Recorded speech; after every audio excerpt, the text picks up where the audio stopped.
مکمل قرآن عظیم صحیح تجوید کے ساتھ پڑھنے اور آپ سب کو صحیح سننے کی توفیق عطا فرمائے۔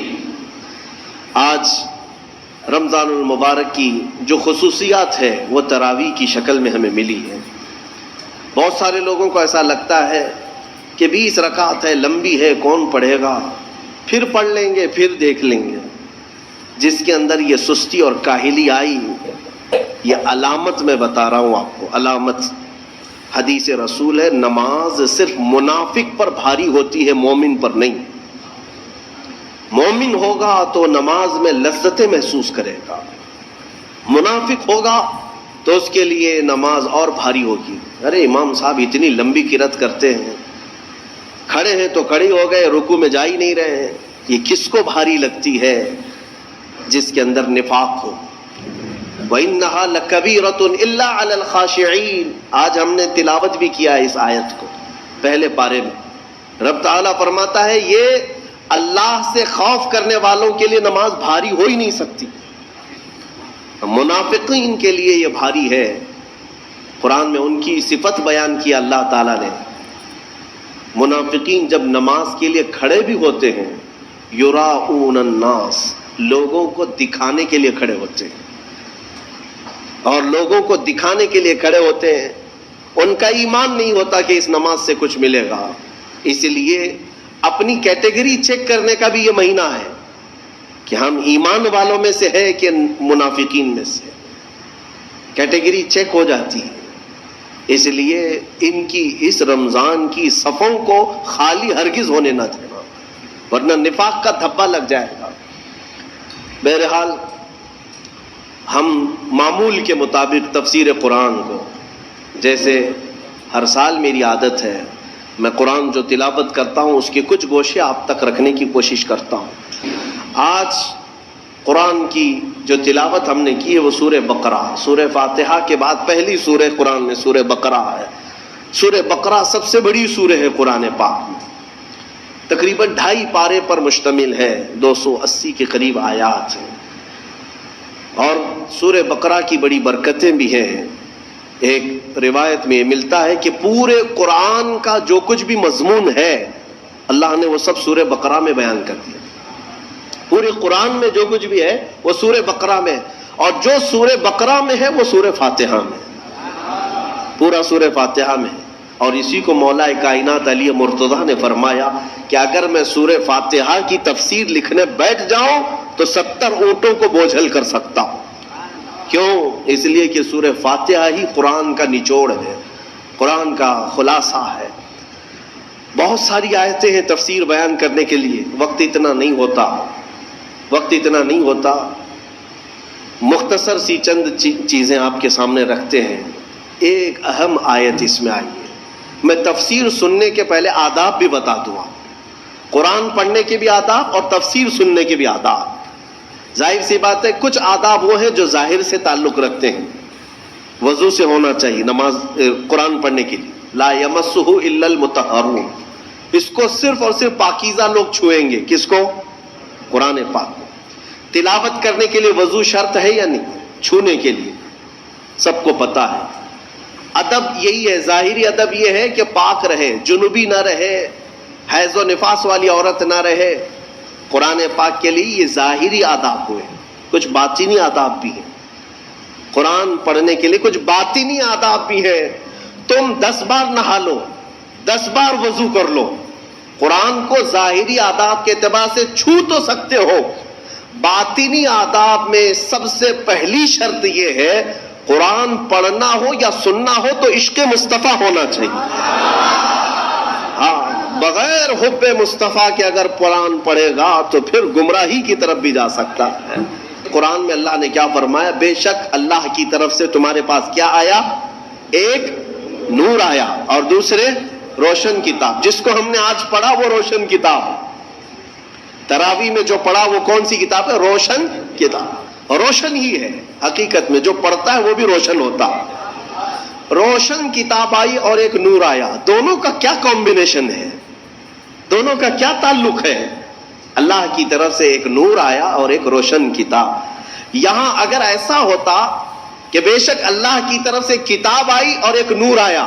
نہیں، اللہ کی طرف سے ایک نور آیا پھر روشن کتاب. پتہ یہ چلا لائٹ سب بند کر دیں اور کتاب کھولیں، کیا پڑھ پاؤ گے؟ پڑھ پاؤ گے؟ ساری لائٹ میں بند کرتا ہوں اور تمہارے سامنے کتاب رکھتا ہوں، پڑھو، کچھ نہیں پڑھ پاؤ گے. ادھر سے ادھر انگلیاں پھیر سکتے ہو. پڑھنے کے لیے روشنی ہونا یہ ضروری ہے، بغیر روشنی کے کتاب نہیں پڑھی جا سکتی.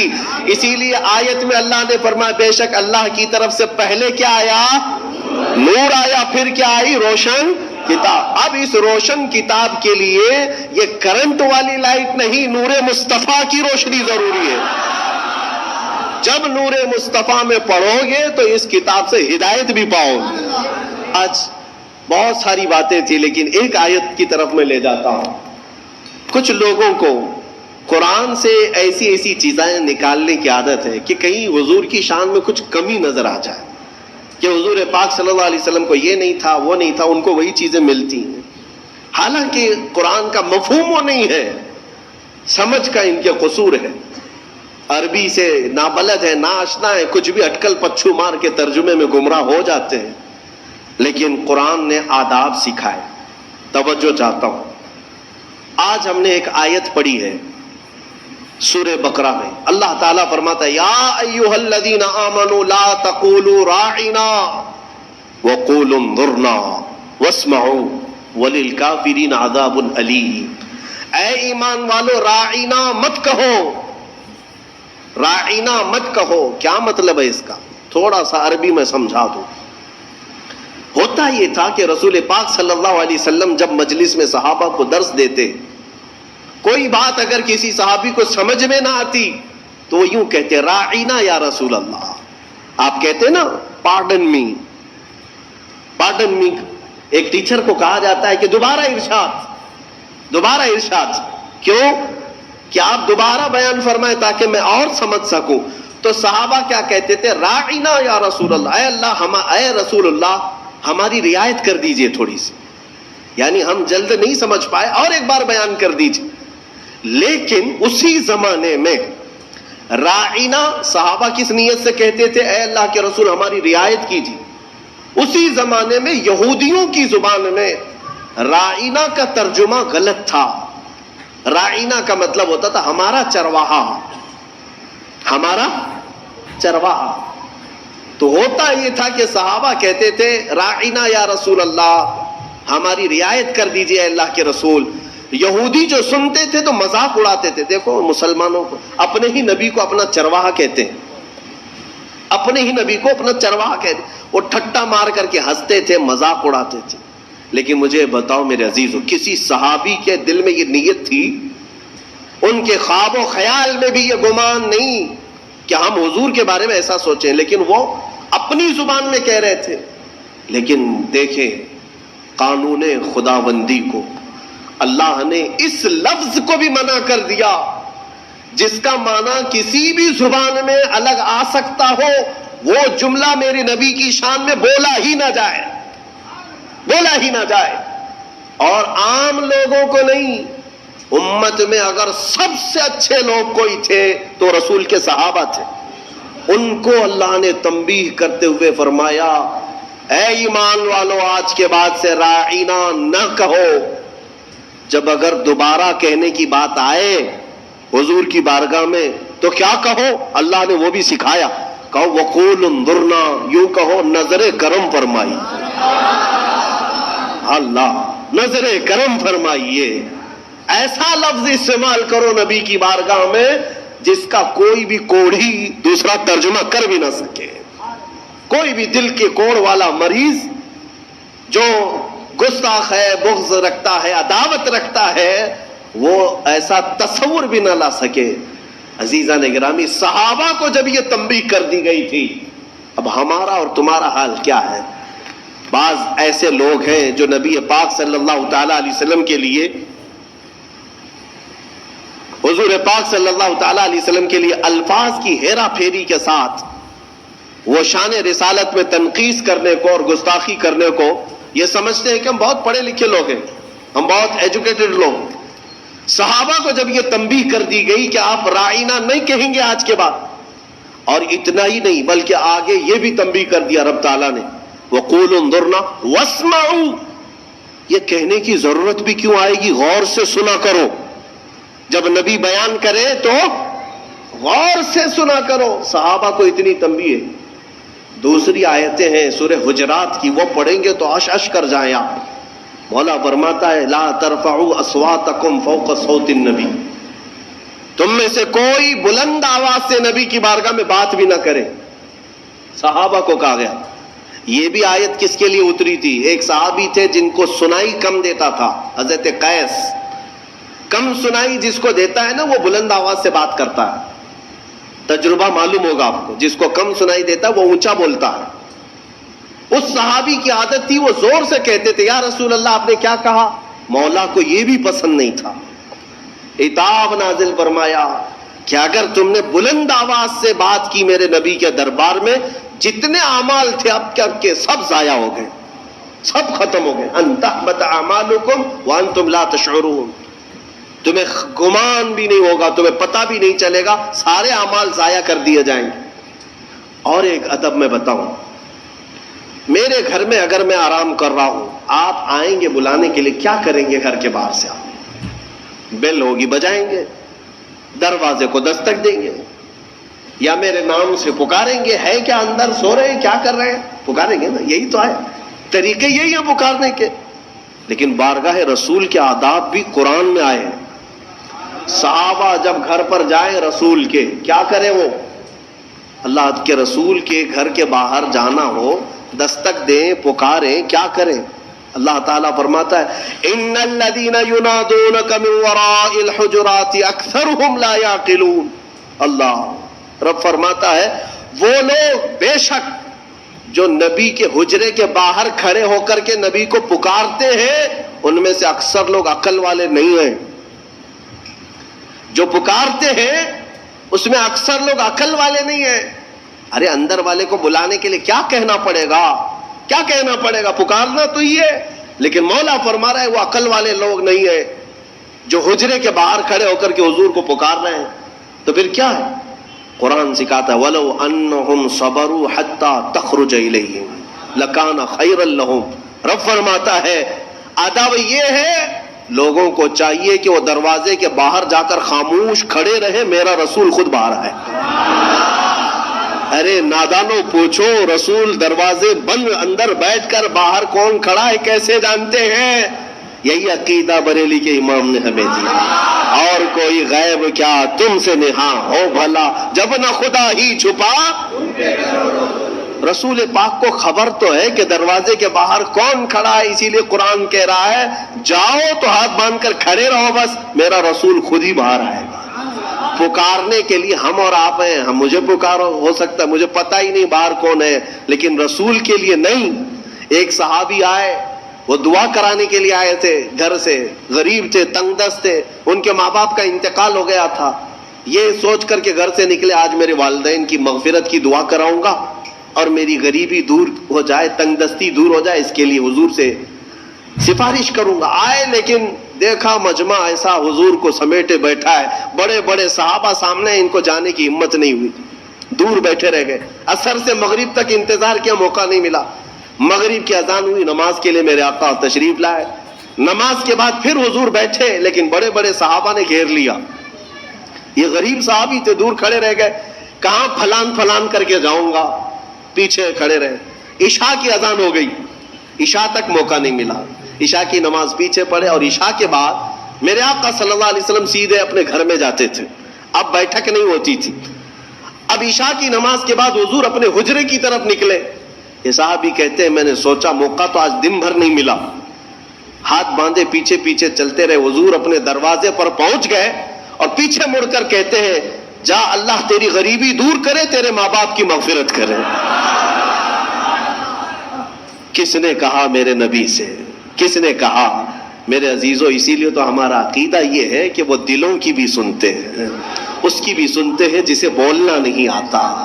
وہ لکڑیوں کی جب سنتے ہیں، ہرن کی جب سنتے ہیں، تو امتیوں کی کیوں نہیں سنیں گے؟ ہم یہاں سے پکارے وہ وہاں سے سنے، مصطفیٰ کی سماعت پہ دور و نزدیک کے سننے والے وہ کان لالے کرامت پہ۔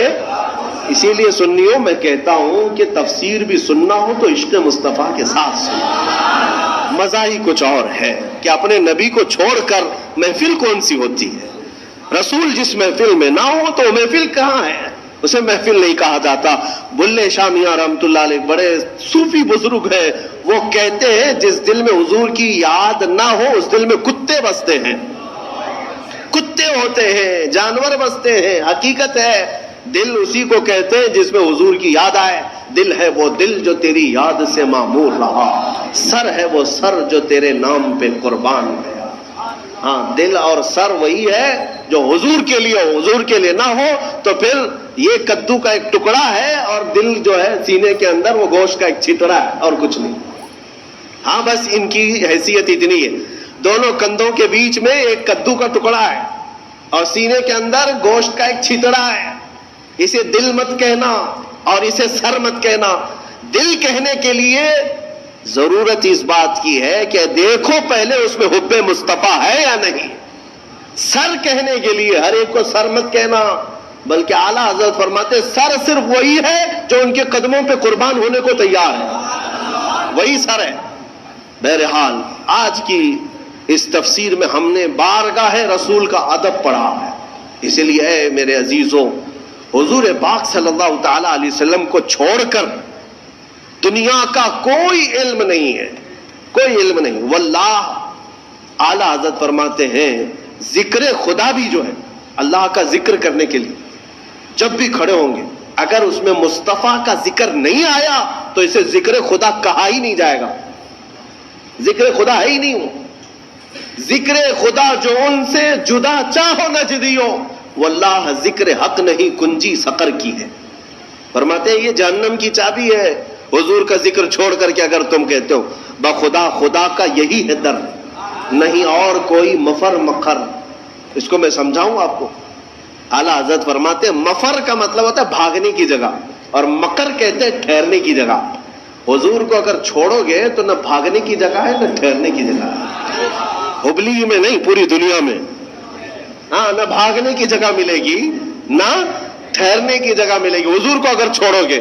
اگر کوئی یہ سمجھتا ہے نا ہمارے پاس جگہ ہے ہمارے پاس کس کے، ہاں پی ایم کے چرنوں میں ہے، سی ایم کے چرنوں میں ہے ہمارے پاس جگہ، تو جتنے دن راج کرنا ہو 4 دن کی چاندنی ہے۔ پھر دیکھنا ایک وقت آئے گا جب تمہاری روح قبض ہوگی، سامنا میرے مصطفیٰ کا کرنا ہوگا اور پھر ملائکہ تمہیں بتائیں گے اور قیامت کا دن تو یہ حساب کا ہوگا۔ دیکھنی ہے حشر میں عزت رسول اللہ، وہاں کسی کی نہیں چلنے والی، کسی کی نہیں ہے، خلیل اللہ کو بھی حاجت رسول اللہ۔ عزیزان گرامی وقار، بخدا خدا کا یہی ہے در، نہیں اور کوئی مفر مکر، جو وہاں سے ہو یہیں آ کے ہو، جو یہاں نہیں تو وہاں نہیں۔ تفسیر قرآن کے لیے بھی حضور پاک صلی اللہ تعالی علیہ وسلم کی محبت شرط ہے، شرط ہے۔ حضور کو چھوڑ کر ایک ابھی سوشل میڈیا میں گمراہی پھیلانے والے کئی ایسے موسمی کیڑے آتے رہتے ہیں، اور آج مجھے جوانوں کو بتانا اس لیے بھی ضروری ہے کہ یہ اپنا آدھا دین جو ہے سوشل میڈیا پر ہی سمجھ بیٹھے ہیں۔ ہاں، ان کا سب سے بڑا استاد تو علامہ گوگل ہے۔ مولانا گوگل سے پوچھیں گے، نام بھی اسی سے پوچھیں گے، مسئلے بھی اسی سے پوچھیں گے، اور گوگل صاحب سب بتا دیتے ہیں۔ تو جس کا استاد گوگل ہے وہ سنے، وہ سنے۔ ہر چیز اس میں جو آ جاتی ہے وہ صحیح نہیں ہوتی۔ ہاں، شہد دکھائے زہر پلائے، قاتل ڈائن شوہر کش، اس مردار پہ کیا للچانا دنیا دیکھی بھالی۔ اعلیٰ حضرت نے اس کی بہت پہلے تشریح کر دی تھی، یہ وہ دنیا ہے جو تمہیں شہد دکھاتی ہے اور زہر پلاتی ہے۔ کچھ لوگ ایسے آئے ہوئے ہیں اس میں۔ ایک شخص آیا، وہ کہتا ہے کہ صرف قرآن، اس میں کسی حدیث کی ضرورت نہیں، حدیث لینا ہی نہیں ہے، نہ بخاری نہ مسلم نہ ترمذی نہ ابو داؤد نہ نسائی نہ ابن ماجہ نہ مشکات، کوئی حدیث نہیں چاہیے، قرآن ہی چاہیے، صرف قرآن۔ قرآن سے ہمیں یہ خبر ملی کچھ نوجوان اس میں بہکتے چلے گئے. ہاں قرآن ہی تو سب کچھ ہے اس کے اندر. جب اللہ نے فرمایا سارا بیان ہم نے قرآن میں اتار دیا ہے, کوئی خشکی تری چھوڑا ہی نہیں, سب کچھ قرآن میں ہے, تو پھر حدیث کی کیا ضرورت. وہ شک ڈالتے ہیں. ارے ظالم تو یہ تو بتا یہ قرآن اترا کس پہ ہے, یہ قرآن کہاں سے آیا, کون بتایا یہ آیت ایسی ہے. حضور کو چھوڑے گا تو ایک آیت بھی تجھے نہیں ملے گی. قرآن کس نے سنایا؟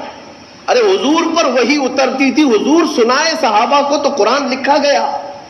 اگر حضور بیان نہ کرتے تو کیا قرآن آتا؟ آج نبی پاک کو چھوڑ کر کچھ لوگ یہ کہتے ہیں کہ کسی حدیث کی ضرورت نہیں, صرف قرآن, صرف قرآن. اے میرے عزیزوں, اس طرح کی گمراہیوں سے اپنے آپ کو بچا لو. میں حدیث میں یہ بھی بتا دوں, حضور پاک صلی اللہ علیہ وسلم نے یہ بھی بشارت 1400 سال پہلے دی. فرمایا ایک زمانہ تم پر آئے گا, ایک شخص آئے گا جو تکیے پر ٹیک لگا کر بیٹھا رہے گا اور پھر لوگوں سے کہے گا کہ صرف قرآن ہی کافی ہے, کسی حدیث کی ضرورت نہیں. حضور نے 1400 سال پہلے بتایا, 1400 سال پہلے حضور نے آگاہ فرمایا کہ ایسی گمراہ لوگوں سے. اور حضور نے یہ بھی فرمایا یہ وہ لوگ ہیں جن کے لیے قرآن حلق سے نہیں اترتا, انہیں قرآن کی سمجھ نہیں ہے, لیکن وہ قرآن کے ذریعے پوری دنیا کو گمراہ کرنے کی کوشش کرتے ہیں. اے میرے عزیزوں, قرآن کو صرف گوگل سے نہیں, صرف فیس بک سے نہیں, بلکہ علماء صالحین باعمل عاشقان مصطفیٰ سے پڑھا کرو, تو پھر تمہیں ہر آیت کا مفہوم بھی سمجھ میں آ جائے, ورنہ ادھر کا ادھر مارتے رہ جاؤ گے. میں آپ کو بتاؤں ایک مثال. اللہ نے اپنے رسول سے فرمایا وَوَجَدَكَ ضَالًّا فَهَدَىٰ, سورہ والضحیٰ میں اللہ نے فرمایا وَوَجَدَكَ ضَالًّا فَهَدَىٰ. ضال کا مطلب عربی میں گمراہ, بھٹکا ہوا ہے. ایک معنی یہ ہے. ایک خصوصیت ہے عربی کی, ایک ورڈ کے کئی معنی آتے ہیں, کئی معنی آتے ہیں. عربی کی خصوصیت ہے. کچھ الفاظ تو ایسے ہیں جن میں ایک ورڈ ہے 70 معنی ہیں, الگ الگ معنی نکلتے ہیں. یا عقل والا دیکھ کر کے ترجمہ کرے گا یہاں کیا مراد ہے. فار ایگزامپل العین, یہ عربی کا ایک ورڈ ہے جو آنکھ کو بھی کہتے ہیں, گھٹنے کو بھی عین کہتے ہیں, سورج کو بھی عین کہتے ہیں, پانی سے جو چشمہ نکلتا ہے نا سوتا, اسے بھی عین کہتے ہیں, اور پوری ذات کو بھی عین کہتے ہیں. کتنے معنی ہو گئے, سب ڈیفرنٹ ہیں. آنکھ کو بھی عین, گھٹنے کو بھی عین, سورج کو بھی عین, پانی کے چشمے کو بھی عین, ذات انسان کو بھی عین. تو اب اگر کہیں یہ کہہ دے کسی نے یہ کہہ دیا کہ میری عین سے پانی آ رہا تھا, تو ترجمہ کرنے والا ہے کہ ہاں مولانا کے گھٹنے سے پانی آ رہا تھا. ہاں, یا ترجمہ یہ کرو شاید مولانا کے سورج سے پانی آ رہا. ارے میاں یہاں سورج کہاں سے آ گیا؟ ہاں, عقل والا اتنا تو ترجمہ کرے گا. اگر یہ کہہ رہے میری عین سے پانی آ رہا تھا تو شاید ان کی آنکھ سے پانی آ رہا. سمجھ میں آیا؟ ہاں, اتنی تو سمجھ ماشاءاللہ ہمارا مجمع رکھتا ہے. اگر میں ایک جملہ کہہ دوں تو ترجمہ آپ خود ہی کر لیں گے. مثال کے طور پر اگر میں یہ کہہ دوں عربی میں کہ آج عین 6:30 بجے نکل گیا, تو آپ ترجمہ کیا کریں گے؟ مولانا کا گھٹنا 6:30 بجے نکل گیا, یہ کریں گے؟ آپ کیا کریں گے سچ بتاؤ؟ سورج. الحمدللہ, یہ عقل ہے, یہ اتنی سمجھ ہے کہ سورج آج 6:30 بجے نکل گیا, یہ مطلب ہے. لیکن آؤ, جس کی مت ماری جاتی ہے, جس کے اندر عشق مصطفیٰ نہ ہو, کوڑ ہو, وہ ایسی ہی ترجمے کرتا ہے. ضال کا مطلب ہوتا ہے راستہ چھوڑا ہوا, بھٹکا ہوا. لیکن کچھ اچھے معنی بھی آتے ہیں اس کے, کچھ اچھے معنی بھی آتے ہیں. لیکن اچھے مکھی کو کہاں نظر آتے ہیں؟ وہ جسم میں جہاں زخم ہوگا وہیں بیٹھے گی نا, زخم جہاں دیکھتی وہاں بیٹھے گی, کیونکہ مکھی کو پیپ پینے کا شوق ہے, خون پینے کا شوق ہے, اچھی جگہ نہیں بیٹھتی. بہرحال بلا تشبیہ و بلا تمثیل, حضور پاک صلی اللہ علیہ وسلم کو جب اللہ نے فرمایا وَوَجَدَكَ ضَالًّا فَهَدَىٰ, اے محبوب ہم نے آپ کو ضال پایا, تو کچھ لوگوں نے یہاں یہ تیر مار دیا، اے رسول ہم نے آپ کو بھٹکا ہوا پایا تو اب ہدایت دے دیا، آپ کو گمراہ پایا تو ہدایت دے دیا۔ ظالموں، اگر رسول ہی گمراہ ہے تو پھر امت کو کیا ہدایت دے؟ وہ خود بھٹکے ہوئے اگر تھے تمہارے ترجمے کے حساب سے۔ بے عشق مصطفیٰ جب اس طرح کی تک بندیاں کرو گے، تیر مارو گے تو یہی ہوگا۔ ان سے جا کر پکڑ کر کوئی پوچھے کہ رسول گمراہ کب تھے، کب تھے کہ اللہ نے انہیں ہدایت دیا؟ اگر وہ بھٹکے ہوئے تھے، گمراہ تھے اور اللہ نے ان کو ہدایت دیا تو ہمارا عقیدہ ہی ختم ہو گیا کہ رسول معصوم ہوتے ہیں، عقیدہ ہی ختم ہو جائے۔ اسی لیے پھر ایسے جملوں کو سمجھنے کے لیے عشق کے امام کے دربار میں جانا ہو، جو حضور کی محبت بھی رکھتا ہو۔ اور وہ بریلی کے امام کی بارگاہ میں جب ہم پہنچتے ہیں، پوچھتے ہیں وَوَجَدَكَ ضَالًّا فَهَدَاكَ کا کیا مطلب نکلتا ہے، تو وہ عشق میں ڈوبی ہوئی زبان سے کہتا ہے، اے محبوب ہم نے آپ کو اپنی محبت میں خود رفتہ پایا تو اپنی طرف راستہ دے دیا۔ کیا ترجمہ ہے؟ خود رفتہ کا مطلب کیا ہوا؟ محبوب کو ڈھونڈنے کے لیے کبھی کوئی ادھر جا رہا ہے، کبھی ادھر جا رہا ہے، اس کو بھٹکا ہوا نہیں کہتے، اپنے محبوب کو تلاش میں سرگرداں ہے۔ ترجمہ کا حق بھی ادا کیا اور بارگاہ رسول کا ادب بھی محفوظ ہے۔ اس لیے میں کہتا ہوں کہ پہلے نور کی ضرورت ہے، پھر روشن کتاب۔ اگر نور نہ ہو تو روشن کتاب نہیں نظر آئے گی۔ اس لیے نور مصطفیٰ کا واسطہ ضروری ہے، حوالہ ضروری ہے۔ انشاءاللہ اس بار ہم جو بھی تفسیر کریں گے وہ نور مصطفیٰ کی برکت سے کریں گے انشاءاللہ، اور ہم کوشش یہ کریں گے کہ کوئی تفسیر ہماری ذکر مصطفیٰ سے خالی نہ ہونے پائے، کوئی تفسیر ہماری، کوئی مجلس اور کوئی محفل ہماری ذکر مصطفیٰ سے خالی نہ ہونے پائے۔ اس لیے کہ ہمیں جو کچھ بھی ملا ہے یا رسول اللہ وہ تمہاری بدولت ملا ہے، اور اگر ہماری زبانیں تمہارا ذکر نہ کرے تو پھر یہ زبان کس کام کی ہے؟ دہن میں زبان تمہارے لیے، بدن میں ہے جان تمہارے لیے۔ یا رسول اللہ ہم آئے یہاں تمہارے لیے، اٹھے بھی وہاں تمہارے لیے۔ جب ہم انہی کے لیے آئے ہیں تو پھر کیوں نہ ان کا ذکر کریں؟ ہم مسلمان ساتھ میں اللہ تعالیٰ کا یہ شکر بجا لاتے ہیں کہ مولا تو نے اپنے حبیب کے چاہنے والوں کی جماعت میں ہمیں بنایا ہے، ہمیں اس جماعت میں رکھا جو صبح اٹھتی ہے تو مصطفیٰ جان رحمت پہ لاکھوں سلام کہتی ہے، اور اپنا سلام نمازوں کا پھیرتی بھی ہے تو کھڑے ہو کر یا نبی سلام علیہ کا کہتی ہے۔ یعنی مولا کا یہ کتنا بڑا احسان ہے کہ اس نے اپنی عبادتوں کے لیے مسجد میں بلایا، لیکن ہماری مسجدیں عبادت خدا بندی کے ساتھ ساتھ مدینے کی طرف توجہ بھی دلا دیتی ہیں، مدینے کی طرف رخ کرنا بھی سکھا دیتی ہے۔ وہ مسجد ہی کیا جو مدینے کا رخ نہیں دکھاتی، وہ مسجد ہی کیا جو مصطفیٰ کے چہرے کی تڑپ نہیں پیدا کرتی، دیدار کی تڑپ نہیں پیدا کرتی۔ اللہ تبارک و تعالی ہمیں کہنے سننے سے زیادہ عمل کی توفیق عطا فرمائے۔ سورہ بقرہ کی وہ تفسیر، پچھلی تفسیریں ہوں گی، آپ اس کو بھی سن لیں۔ ہم نے کافی سالوں سے جو تفسیریں کی ہیں موجود ہے، اس میں جو آیتیں آئی ہیں اجمالاً اگر میں ذکر کروں تو پہلے اللہ نے ایمان والوں کی تعریف فرمائی۔ سب سے پہلے جو شروع ہو رہا ہے یؤمنون بالغیب، وہ لوگ جو غیب پر ایمان لاتے ہیں، اللہ نے ایمان والوں کی تعریف کی۔ اس کے بعد کافروں کی مذمت کی کہ کچھ کافر ایسے ہیں جن کے دلوں پر اللہ نے مہر لگا دی، انہیں کچھ اب سمجھ میں نہیں آئے گا۔ ختم اللہ علی قلوبہم وعلی سمعہم وعلی ابصارہم غشاوہ، ان کے دلوں پر مہر لگا دی گئی، ان کی آنکھوں پر پردہ پڑا ہے، ان کے کانوں کو کچھ نہیں سنائی دے گا۔ کیا؟ حق بات نہیں نظر آئے گی، حق بات نہیں سنائی دے گی، حق بات سمجھنے کی طاقت نہیں ہوگی۔ آج بہت سارے ایسے ہیں جو اسلام کی حقانیت کو آنکھوں کے سامنے دیکھ رہے ہیں، مگر یہ ابو جہل کی اولاد ماننے کو تیار نہیں مانے گی۔ ہاں، ان کے دلوں پر اللہ نے مہر لگا رکھی ہے۔ یہ دشمنی میں اس قدر آگے بڑھیں گے، ان کو نماز سے چڑ ہے، اذان سے چڑ ہے، قرآن سے چڑ ہے، برقعے سے چڑ ہے، ٹوپی سے چڑ ہے، داڑھی سے چڑ ہے۔ کیوں چڑ ہے؟ دل پر جو مہر لگی ہوئی ہے، دل پر جو مہر لگی ہوئی ہے۔ ان کا کام کیا ہے؟ ان کو کیا کرو گے آپ؟ بعض لوگ ابھی یہ سوچتے ہیں، ہمیں بھی کہتے ہیں کہ مولانا ہو سکتا ہے کچھ تقریروں سے وہ پلٹ جائیں، جن کو اللہ نے مہر لگا کے رکھا، ہم کیا پلٹیں اس کو؟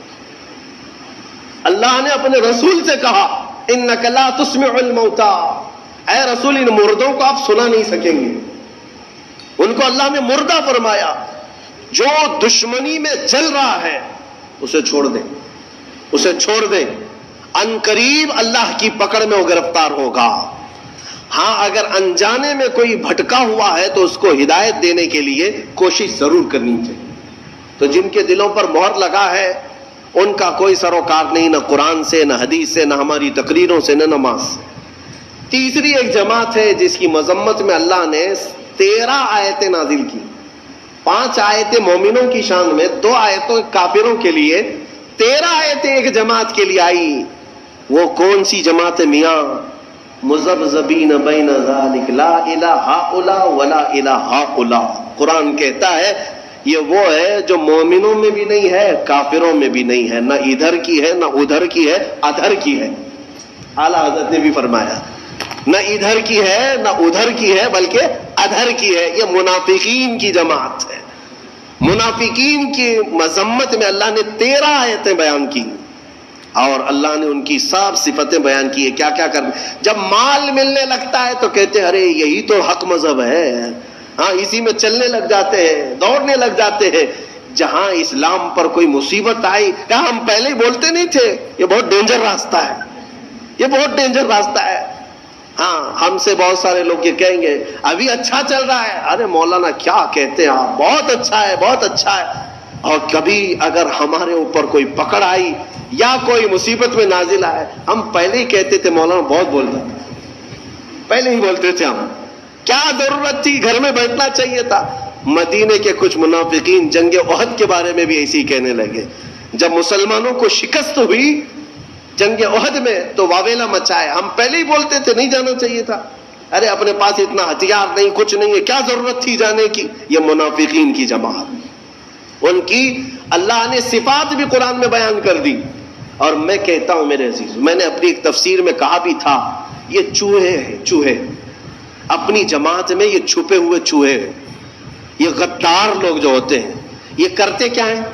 سیم چوہا، چوہا گھر میں جو رہتا ہے نا چھوٹا ہوتا ہے لیکن بڑی بڑی تار کاٹ دیتا ہے، کبھی کرنٹ کی تار کاٹ دیا، کبھی گیس کی پائپ لائن کٹ کر دیا، کرنٹ کی تار کھا جاتا ہے تو بجلی سپلائی بند، لائٹ بھی نہیں چل رہی، کچھ بھی نہیں ہو رہا، اور گیس کی پائپ کھا جاتا ہے کبھی تو گیس لیک ہو جائے، گھر بھی جل سکتا ہے تو چوہا چھوٹا لیکن تار کاٹ دیتا ہے، تار کاٹ دیتا ہے۔ منافق یہی ہے، گھر کے اندر رہتا ہے، مین تار کاٹتا ہے کہ مدینے سے بجلی سپلائی آ ہی نہ سکے، مدینے سے کوئی تمہارا پاور پہنچ ہی نہ سکے، تار کاٹ دو۔ مومنوں کو اسلام سے جڑی ہوئی جو شناختیں ہیں یہ کاٹ دیتا ہے۔ اور منافقین سے بچنے کے لیے کرنا کیا چاہیے؟ کیا کرو گے، کیسے پہچانو گے ان کو؟ جماعت کے اندر جو موجود ہوتے ہیں غدار منافقین جو اپنی قوم کو بیچ آتے ہیں، ان کی داڑھی ٹوپی سفید جبے کبے پہ مت جانا، ہاں یہ کوئی علامت نہیں، یہ ایمان والوں کی۔ منافقین جو دین کو بیچ آتے ہیں ان سے بچنے کے لیے سیم وہی تھیوری ہے، گھر میں چوہے کو بھگانے کے لیے کیا کرتے؟ دوا نہیں میاں، دوا مارنے سب دوا نہیں ہوتے، دوا زہریلی ہوتی ہے، آپ کو بھی اثر کر جائے گی۔ سمپل سی بات ہے، بلی پال لو۔ کیا کرتے ہیں؟ بلی پالتے ہیں، اور بلی کیا ہے سارے چوہوں کو پکڑ لے گی کیا؟ نہیں پکڑے گی، میاؤں میاؤں کہتی ہے تو چوہے بھاگ جاتے۔ بلی کی آواز سے چوہے نہیں آتے۔ ہمارے بزرگوں نے فرمایا اسی طرح یہ چھپے ہوئے غدار اور منافقین جو چوہے ہیں تمہاری جماعت کو کاٹتے ہیں، ان سے ان کو دور بھگانے کے لیے علماء صالحین اور عاشقین کو اپنی جماعت میں رکھا کرو۔ ہاں محلے میں ہر آبادی میں وہ عالم برحق ہونا چاہیے جو رسول پاک کا عشق رکھتا ہے، وہ میاؤں میاؤں کرتا رہے گا، یہ چوہے بھاگتے رہے گے، ہاں ان سے تمہاری حفاظت ہوگی۔ عزیزان گرامی، منافقین کی مذمت میں اللہ نے 13 آیتیں بیان کی۔ اس کے بعد اس پارے میں آدم علیہ السلام کی تخلیق کا ذکر ہے، موسیٰ علیہ السلام کی امت کا ذکر ہے، اور سورہ بقرہ جس وجہ سے یہ ہوئی ہے نام اس کا وہ پورا واقعہ موجود ہے بنی اسرائیل میں. ایک گائے کو ذبح کیا گیا تھا. اب ظاہر سی بات ہے گائے کے ذبح کی تفسیر بیان کروں گا تو کچھ لوگوں کو لگے گا کہ یہاں پر بھی آتنک والی زبان استعمال کی جا رہی ہے. ارے اس پر تو بینڈ ہے. بنی اسرائیل میں بینڈ نہیں تھا. بنی اسرائیل کی بات کر رہا ہوں. مولانا ابھی اگر یہ گائے کے ذبح کی بات کر رہے ہیں تو آپ کو معلوم ہونا چاہیے یہ پچھلے 2 سال کی پہلے کی بات ہے. مجھے خواب و خیال میں بھی نہیں تھا. سورہ بقرہ کی ہم تفسیر کر رہے ہیں, کوئی صاحب کہہ رہے ہیں گائے پر تو بند ہے نا. ارے میاں بنی اسرائیل میں بند نہیں تھا. وہ 4000 سال پہلے کی جماعت ہے ان کے زمانے میں, اور وہ بھی کھانے کے لیے نہیں. وہ تو حضرت موسیٰ علیہ السلام کا ایک معجزہ ظاہر کرنا تھا. ایک آدمی قتل ہو گیا تھا, مرڈر ہو گیا تھا, اس کو کس نے مارا یہ معلوم کرنا تھا. تو اللہ تعالیٰ کی حکمت ہے, اللہ نے اس قوم کو حکم دیا. موسیٰ علیہ السلام کی ہے اسے کسی چیز کی کمی نہیں ہے. یہ روزے جو فرض کیے گئے خزانے میں بچت کے لیے نہیں بلکہ ہمارے جسموں کی اور ہماری روحوں کی اصلاح کے لیے. ہماری روحوں کی اصلاح اور جسموں کی اصلاح کے لیے ہمیں تقویٰ ملے. میں آپ کو بتاتا ہوں, ایک سوال میں آپ سے پوچھتا ہوں. آج رمضان میں یہ بہت ضروری ہے کیونکہ رمضان ہونے کے بعد بھی سب کو پتا ہے کہ چاند دکھتے ہی اللہ شیطانوں کو قید کر لیتا ہے. یہ سب کو پتا ہے. حدیث پاک میں بھی سرکش جنات اور شیطان دونوں قید ہو جاتے ہیں. ان کو قید کر دیا جاتا ہے, جب تک چاند نہیں دکھے گا یہ نہیں آئیں گے. لیکن جو 11 مہینے ہم بلیم ڈالتے تھے شیطان پر کہ ہم سے برائیاں ہو گئی, گناہ ہو گئی, کیوں؟ ارے شیطان ایسا کرا دیا, شیطان ویسا کرا دیا. اب رمضان میں کون کرا رہا ہے؟ شیطان تو ہے نہیں. پھر فجر میں سوتا کیوں ہے؟ بغیر نماز پڑھے ٹانگ پھیلائے ویسی نماز قضا کر رہے. کون سا شیطان تمہیں سلایا؟ ابھی تو شیطان ہے نہیں. ابھی بھی بہت سارے لوگ چوری کا کھانا نہیں چھوڑتے, بہت سارے لوگ جھوٹ, دغا, غیبت یہ رمضان میں بھی نہیں چھوڑتے. تو یہ ان کو کون سا شیطان کروا رہا ہے؟ کون سا شیطان یہ برائیاں کرواتا ہے؟ اس کے جواب کے لیے ایک چیز سمجھنا ضروری ہے. یہ بات تو مشہور ہے کہ ساری برائیاں شیطان کرواتا ہے, ابلیس کرواتا ہے نا. لیکن آپ کو وہ واقعہ معلوم ہے جب آدم علیہ السلام کو اللہ تعالیٰ نے پیدا کیا اور سارے فرشتوں سے کہا کہ سجدہ کرو. کل ہی کی تفسیر میں نے عرض کیا اس میں ابلیس بھی تھا. ابلیس بھی اس وقت بہکا ہوا نہیں تھا, گمراہ نہیں تھا, وہ اچھا تھا. ابلیس تو بہت عبادت کرنے والا تھا اللہ تعالیٰ کی. تو اس نے اللہ کے حکم کو ٹال کر آدم کو سجدہ نہیں کیا, غرور میں کھڑا رہا, نافرمانی کیا. تو اب میں یہ سوال کرتا ہوں کہ ہر ایک کو گمراہ کرنے والا شیطان ہے, تو شیطان کو کس نے گمراہ کیا تھا؟ اس کو کس نے روکا سجدہ مت کرنا آدم کو؟ کوئی ہے بہکانے والا؟ ارے وہ تو پہلا ابلیس ہے, اس سے پہلے تو کوئی ابلیس تھا ہی نہیں, اس سے پہلے تو کوئی شیطان تھا ہی نہیں. شیطان کو کس نے روکا کہ تو بڑا ہے, تو بلند ذات والا ہے, آدم مٹی سے بنا ہے؟ یہ خیال کس نے ڈالا؟ کون سا شیطان تھا اس سے پہلے؟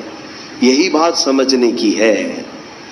محدثین نے مفسرین نے فرمایا ابلیس کو جس چیز نے سجدہ کرنے سے روکا وہ نفس امارہ ہے, وہ نفس ہے جو آج بھی تمہارے ساتھ ہے.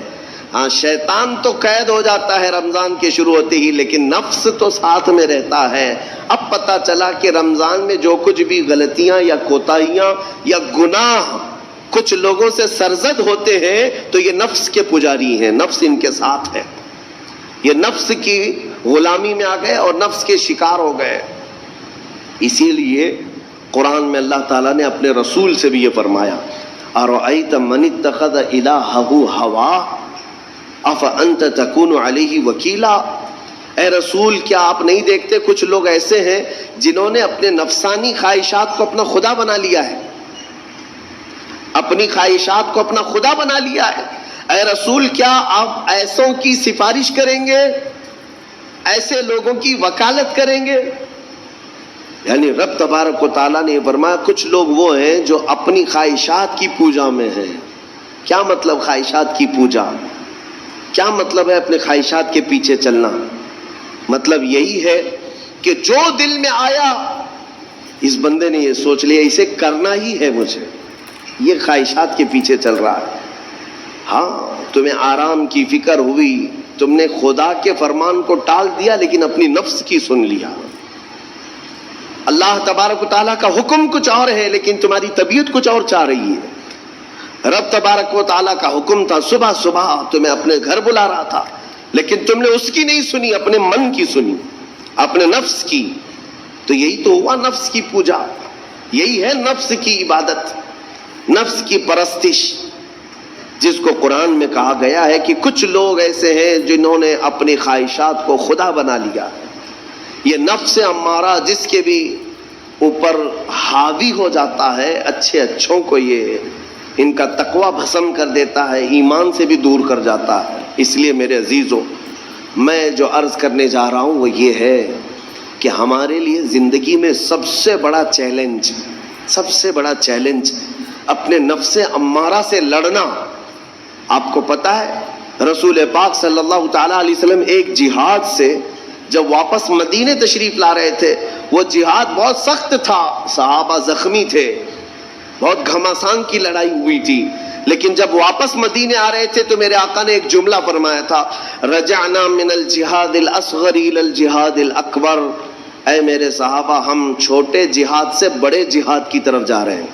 صحابہ نے پوچھا اس سے بڑا جہاد اب کون سا ہے یا رسول اللہ؟ میرے آقا صلی اللہ علیہ وسلم فرماتے ہیں، اے میرے صحابہ، اپنے نفس سے لڑنا اب یہ بڑا جہاد ہے، نفس سے لڑنا بڑا جہاد ہے۔ میرے عزیزو، یہ خواہشات کو ہی ختم کرنا ہو، اس نفس کو اگر کنٹرول میں لانا ہو تو کیا کرو گے؟ نفس امارہ سب کے پاس ہے۔ قرآن میں مولا فرماتا ہے وَمَا أُبَرِّئُ نَفْسِي إِنَّ النَّفْسَ لَأَمَّارَةٌ بِالسُّوءِ إِلَّا مَا رَحِمَ رَبِّي۔ کوئی اپنے نفس سے بچ نہیں پائے گا سوائے وہ شخص جس پر میرا رب رحم فرمائے۔ اللہ کا رحم جس پر ہو گیا وہ اپنے نفس سے بچ جائے گا۔ میں آپ کو ایک دعا بتاتا ہوں، حضور پاک صلی اللہ علیہ وسلم اگر دعا کرتے تھے تو اس سے آپ کو اندازہ ہو جائے گا کہ یہ کتنی امپورٹنٹ چیز میں آپ کے سامنے کہہ جا رہا ہوں۔ کون سی؟ حضور جب دعا کرتے تھے تو یوں کہتے تھے اللہ کی بارگاہ میں، اللہم لا تکلنی الی نفسی طرفۃ عین۔ اے اللہ تو مجھے میرے نفس کے حوالے ایک منٹ کے لیے بھی مت دینا، تو اپنی حفاظت میں رکھ۔ حضور جب یہ دعا کرتے تھے کہ مجھے میرے نفس کے حوالے ایک منٹ کے لیے، طرفۃ عین کہتے ہیں پلک جھپکنے کے برابر، اتنے ٹائم کے لیے بھی اے اللہ تو مجھے میرے نفس کے حوالے مت کرنا، تو اپنی حفاظت میں رکھ۔ سید الانبیاء جب یہ دعا کرتے ہیں تو اندازہ کرو اے مومنو، نفس کی تباہ کاریاں کیا کیا ہیں، یہ کتنوں کو ہلاک کر دیتا ہے، کتنوں کا عمل ضائع کرتا ہے، کتنوں کا ایمان ختم کرتا ہے۔ اب میں جو بات کہہ رہا ہوں وہ یہ توجہ سے سنو، یہ نفس امارہ جس نے شیطان کو بھی گمراہ کیا، شیطان کو بھی بہکا دیا، یہ نفس آدم کو سجدہ نہ کرنے کا جو غرور پیدا کیا، یہی نفس امارہ تھا۔ اس نفس امارہ کو اگر کوئی کنٹرول کرا سکتا ہے تو وہ ماہ رمضان المبارک ہے۔ بس یہی ہے رمضان کی فضیلت۔ رمضان المبارک اس لیے تمہیں دیا گیا کہ بڑی بڑی طاقتیں تمہارے نفس کو قابو میں نہیں کر پائیں گی، لیکن رمضان کے روزے تمہیں کنٹرول میں لے آئیں گے، کنٹرول میں لائیں گے۔ اب سمجھ میں آیا کہ روزے کیوں رکھائے جا رہے ہیں؟ ارے گرمیوں کی شدت ہے، ادھر حلق سوکھا جا رہا ہے، پیٹ پیٹ سے لگ جاتا ہے۔ ان لوگوں کو پوچھو روزہ کیسا ہوتا ہے جو مزدوری کرتے ہیں، ان لوگوں سے پوچھو جو دن بھر کام کاج کرتے ہیں۔ میرے عزیزوں، روزے رکھنے کے بعد کیا رب تبارک و تعالیٰ کسی کو اس کی طاقت سے زیادہ تکلیف دینا چاہتا ہے؟ نہیں میرے عزیزوں، وہ رحمان ہے۔ اس نے جب تمہیں ماں کے پیٹ میں 9 مہینے رزق دیا تو کیا کائنات میں نہیں دے گا؟ تمہیں ماں کے پیٹ میں بھی رزق دیتا رہا۔ تم جب دنیا میں آئے تمہارے ماں کے سینے میں خون سے دودھ کس نے بنایا؟ تمہارے رزق کا انتظام کرنے والا وہ خدا اگر تمہیں حکم دیتا ہے کہ صبح سے لے کر شام تک بھوکے رہو تو یہ اس کا ظلم نہیں بلکہ یہ عین کرم ہے، اللہ تبارک و تعالیٰ کا رحم ہے تم پر کہ وہ مولا ہماری اصلاح چاہتا ہے کہ ہمارے اندر تقوی آ جائے، جسم میں بھی اور روح میں بھی۔ اب ایک اور بات میں آپ کو بتا دوں، میں نے ایک بات پڑھی تھی نفس کے متعلق، یہ نفس امارہ، اسی لیے امام غزالی رحمۃ اللہ تعالیٰ علیہ نے فرمایا اللہ کی جو مخلوق ہے وہ تین طرح کی ہے، ایک فرشتے، دوسرے انسان، تیسرے جانور۔ یہ تین الگ الگ قسم کی مخلوق ہیں کیونکہ اللہ تعالیٰ نے تینوں کو جو چیزیں دی ہیں ان میں فرق ہے۔ فرشتوں کو اللہ نے عقل دیا ہے، نفس نہیں ہے۔ نفس، شہوت، برائی کرنے کی خواہش فرشتوں کے اندر ہے ہی نہیں، وہ سوچ بھی نہیں سکتے برائی کرنے کا۔ فرشتوں کو اللہ نے عقل دیا ہے اور عقل عزت والی چیز ہے، اور جانوروں کو اللہ نے نفس دیا ہے، عقل نہیں۔ عقل والے نہیں ہیں جانور، عقل والے نہیں، لیکن نفس ہے، شہوت ہے، شہوت بھی ہے، نفس بھی۔ لیکن انسان ایک ایسی مخلوق ہے جسے اللہ نے عقل بھی دیا ہے، نفس بھی دیا۔ مطلب یہ ہے کہ تمہیں اللہ نے ایک چیز فرشتوں والی دی ہے، ایک چیز جانوروں والی بھی دی ہے، دونوں تمہارے اندر ہے، عقل بھی ہے، نفس بھی ہے۔ لیکن امام غزالی فرماتے ہیں توجہ، جو بندہ نفس ہونے کے باوجود گناہوں سے اپنے آپ کو بچا لیا وہ بندہ فرشتوں سے بھی افضل ہے۔ کیوں؟ فرشتے اس لیے بچے ہوئے ہیں کہ ان کے پاس نفس ہے ہی نہیں، اور تم بچ رہے ہو تو کمال کی بات ہے، نفس ہوتے ہوئے بھی گناہ سے بچ گیا تو اس انسان کا مقام فرشتوں سے بھی اعلیٰ ہے۔ لیکن ساتھ ہی امام غزالی یہ بھی فرماتے ہیں عقل ہونے کے باوجود اگر گناہوں سے نہیں بچتا تو پھر وہ جانوروں سے زیادہ ذلیل ہے، کتے اور خنزیر سے بھی گیا گزرا ہے، کیونکہ جانور تو بیچارہ معذور ہے، اسے عقل نہیں ہے، نفس ہے۔ تمہارے پاس عقل ہے اس کے باوجود حرام کاریاں کر رہے ہو تو جانوروں سے زیادہ گر گئے۔ فیصلہ تمہارے ہاتھ میں ہے کہ تم کون سی زندگی گزارنا چاہتے ہو، کون سی، کہ تم نفس کے پجاری بن جاؤ یا عقل کا صحیح استعمال کر کے فرشتوں والی صفات پر عمل کرو۔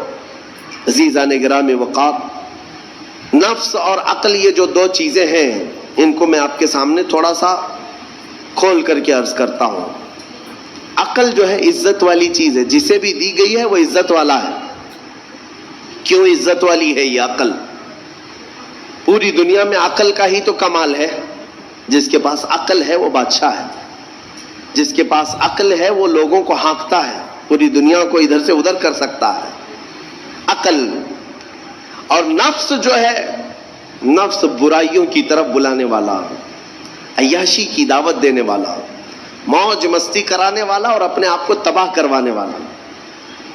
اچھے بھلے نوجوان 25 سال کی کڑیل جوانی ہے، کون ہے جو انہیں نشے کے اڈے پر لے جاتا ہے؟ کون ہے جو ان کو تباہ و برباد کرتا ہے؟ نوجوان کو اچھی طرح سے معلوم ہے کہ میں کوکین، افیون، ہیروئن لوں گا تو میرے جسم کے ساتھ کیا ہوگا، اسے معلوم ہے، لیکن اس کے باوجود عیاشی کروانا یہ نفس کی عادت ہے۔ کسی کے اوپر نفس غالب آتا ہے، کسی کے اوپر عقل غالب آتی ہے۔ عقل جس کے اوپر غالب آ گئی وہ اچھا آدمی ہے، نفس جس کے اوپر غالب آ گیا وہ شیطان کا پجاری ہو گیا، نفس کی سننے والا۔ اب یہ دونوں جو چیزیں ہیں میں بتاتا ہوں آپ کو۔ روایت میں ملتا ہے کہ جب اللہ نے عقل کو بھی پیدا کیا اور نفس کو بھی پیدا کیا تو اپنے سامنے حاضر کیا، عقل سے پوچھا کہ اے عقل بتا میں کون ہوں اور تو کون ہے؟ عقل نے کہا یا ربی انا عبدک وانت ربی، اے اللہ میں تیرا بندہ ہوں اور تو میرا رب ہے۔ عقل نے کیا کہا؟ میں تیرا بندہ ہوں اور تو میرا رب ہے۔ اللہ نے عزت سے نوازا، اقرار کیا نا بندہ ہونے کا، عقل نے اقرار کیا۔ پھر نفس کو بلایا، نفس سے پوچھا بتا میں کون ہوں اور تو کون ہے؟ نفس نے کہا انت انت انا انا، تو ہے میں ہوں. یہ غرور تھا نفس کے اندر، یہ گھمنڈ تھا نفس کے اندر کہ میں ہوں. نفس جس کے اندر غالب آتا ہے وہ آج بھی یہی کرتا ہے، میں ہوں، کسی کے سامنے کیا جھکنا ہے. تو حکم ہوا کہ اس نفس کو 100 سال جلایا جائے. 100 سال جلایا گیا، اس کو عذاب دیا گیا نفس کو. 100 سال بھگتنے کے بعد، آگ کی تپش بھگتنے کے بعد اسے پھر لایا گیا نفس کو. اللہ تعالیٰ نے پوچھا اے نفس بتا میں کون ہوں اور تو کون ہے؟ نفس نے کہا انت انت انا انا، تو ہے میں ہوں. غرور نہیں ٹوٹا، گھمنڈ نہیں ٹوٹا. حکم ہوا اللہ کی طرف سے فرشتوں کو، اس نفس کو اب 100 سال تک بھوکا اور پیاسا رکھا جائے، کوئی چیز نہ دی جائے. اسے سخت سزا دی گئی. بھوک اور پیاس کی نفس کو کوئی چیز نہیں دی گئی. 100 سال کے بعد پھر اس کو حاضر کیا گیا، پوچھا گیا